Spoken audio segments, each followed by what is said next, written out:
Everyone desires to get the most value out of their hard-earned money, making it stretch as far as possible and triumphing over inflation. However, the truth is that many products we purchase are manufactured at incredibly low costs, resulting in substantial markups and profits for multinational corporations.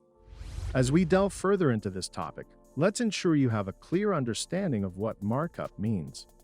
Markup refers to the ratio between the cost of a product or service and its selling price. For instance, if an item costs $1 to produce and is sold for $2.50, its markup is an impressive 150%. Number 10. Text messages.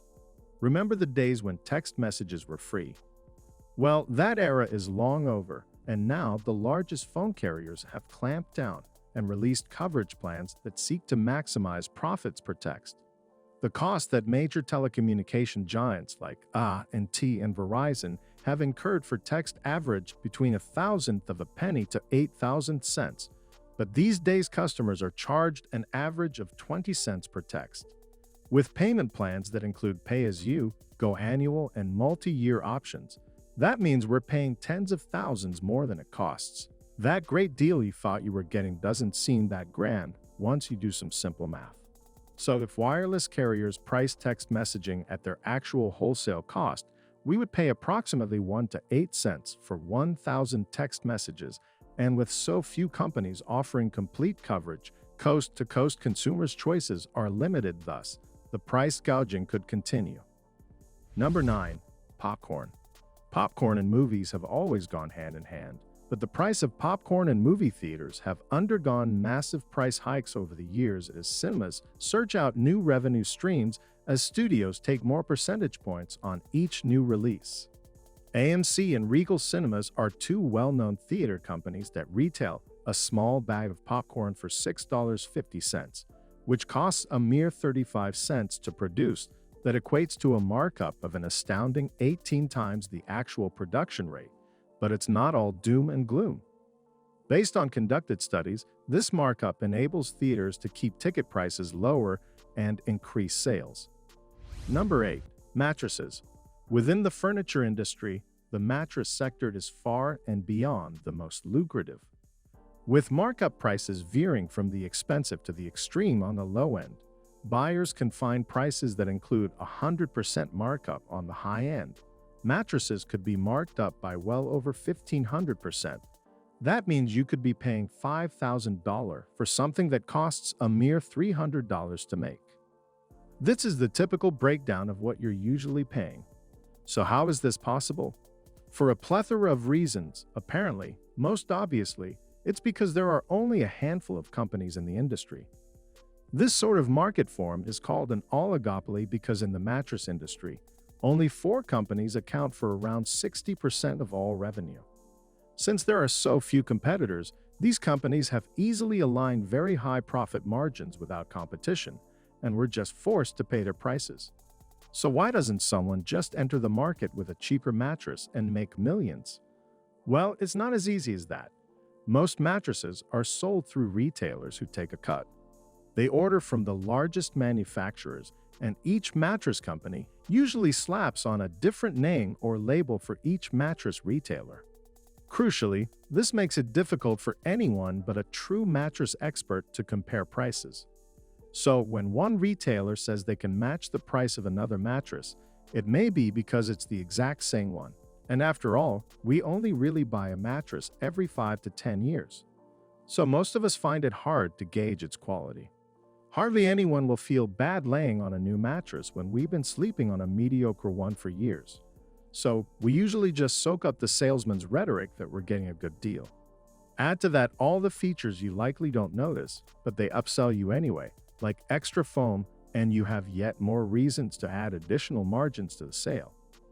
If you need a mattress, I suggest just ordering online. Sure, you won't be able to test it before your purchase, but they are far more transparent and inexpensive. Number 7. Printer cartridges.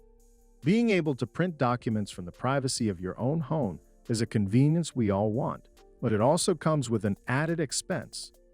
The major electronics manufacturers know that premium printer cartridges are an absolute necessity.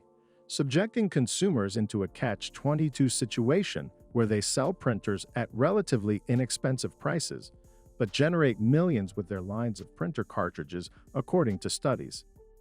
Hewlett-Packard offers cartridges for printers that retail between $13 to $50 with the production rates estimated between $4 to $5, constituting to a markup that is 3 to 10 times the actual cost. HP recently released a statement that the company invests billions of dollars annually into ink development and research. Though this hardly justifies the true reason they're so expensive, which is profit. With the biggest electronic manufacturers in the industry adopting similar business models, it's virtually impossible for consumers to avoid the high prices associated with printer cartridges. Number 6. Textbooks. It costs about $11 to print a new edition to the standard algebra textbook. Though college students often end up paying a retail price of over $200 a markup, more than 20 times the manufacturing fees. Though you may be led to believe that it's because publishers have other costs like royalties to authors, editorial production, transportation marketing, and employee salaries in bookstores. The main reason is simpler than that. They cost so much because publishers force students to buy new books by releasing expensive new editions each year. Make an older book obsolete, therefore undermining the used book market. On average, students spend $655 each year on textbooks, according to the National Association of College Stores. Number 5. Electronics. Electronics are now essential parts of our everyday lives, from remote control devices to cables, calculators, and more. One particularly expensive device is the graphing calculator.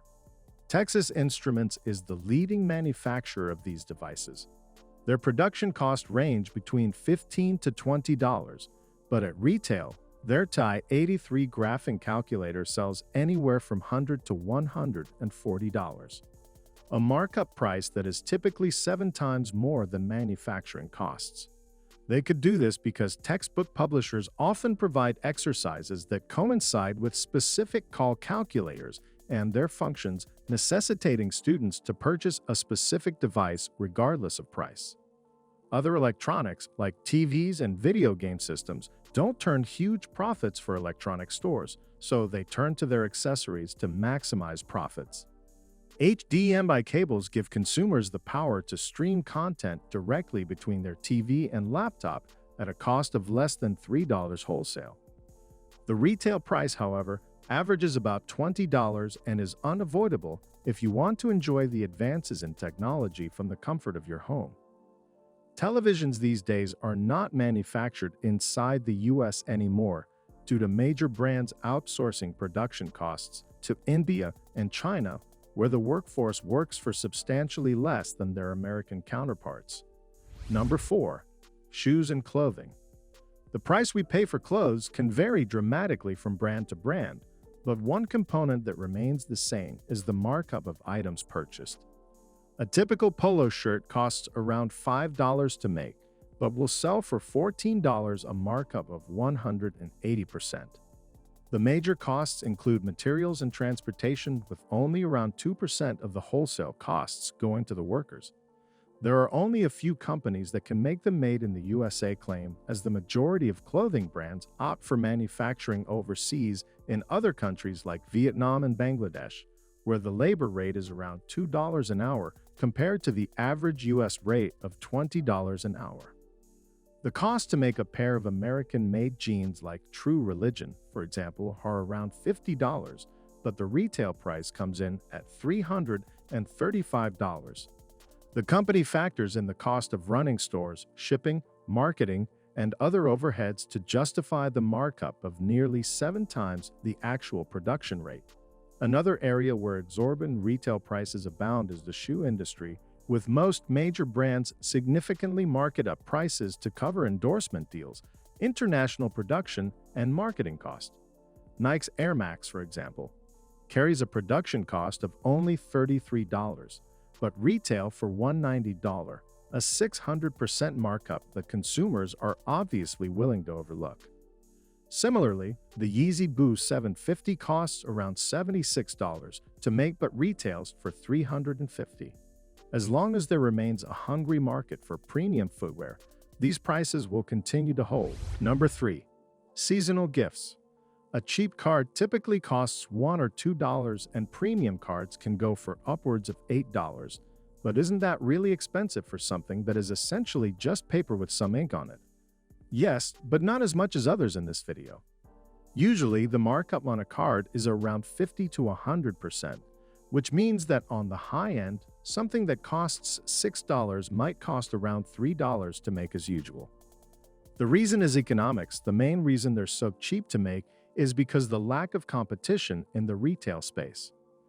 Hallmark and American Greetings are the giants of the industry, cornering over 90% of the market, which means they can easily gouge the market and charge as much as consumers will pay. Startups who try to compete down card prices are warded off by the deep relationships that the major manufacturers have.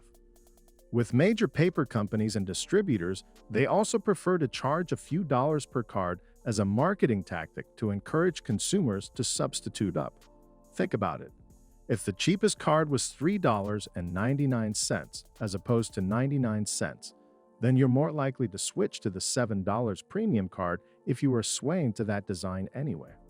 Also, they are not as cheap to produce as you may think, especially the premium ones. Companies employ a lot of people to brainstorm, design, and assemble them. Also, their specialist printers are not cheap and paper costs are rising. That's why you won't see much cheaper prices online. Just as the gift card industry is controlled by relatively few companies, so is another seasonal staple, Flory and Roses during the peak season for rose sales. Specifically, around Valentine's Day, you'll pay an average of 100 to 300% markup to buy roses apart from increased demand. Part of the reason is that 80% have to be imported from other places like Colombia and Ecuador, and this is why prices can vary so much in Los Angeles, where local growers supplement the import market and drive down prices. Wholesale prices increase from 70 cents per stem to $1.85 per stem at retail. They'll go anywhere from $3 to $6, however, New Yorkers have to import their roses, and hence, wholesale prices swell from $1.50 to $2.50 during Valentine's, and retail prices typically rise from $5 to $9, according to bradsdeals.com. The optimal time to buy roses for Valentine's Day is around January 15th to lock in a lower price, as they inevitably get more expensive the longer you wait. Number 2. Drinks. We're all cereal drinkers from breakfast through dinner, from filtered waters, coffees, smoothies, beer, wine, and beyond.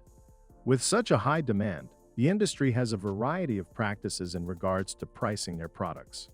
Bottled water is one of the largest growing areas in the industry, which passes on huge markups from leading manufacturers. On average, we pay 300 times the cost of water whenever we buy a bottle of tap water. According to the American Water Works Association, bottled water is 2,000 times the cost of tap water. When taken into account the fact that the majority sold are 16-ounce bottles. Obviously, drink companies have cost of the bottle itself, distribution and marketing, but that's still an incredibly high markup. Carbonated drinks also have high markups. Coca-Cola's carbonated beverages dominate the market and retail from 50 cents for a can with material costs of well below 10 cents, which is a markup of 5 to 12 times the production cost. As a leader in the industry, Coca-Cola could charge a lot to consumers because they're selling us experiences and not liquids. They spend a lot of time on marketing and transporting their products too. Number 1. Apple iPhone. Most of us cannot live without our smartphone, and Apple leads the market in this realm, though Apple never releases actual production costs. However, according to analysis by research firm IH's Market, the base model of the iPhone X with 64 gigs of storage cost approximately $370.25 in raw parts. Then it sold for just under $1,000.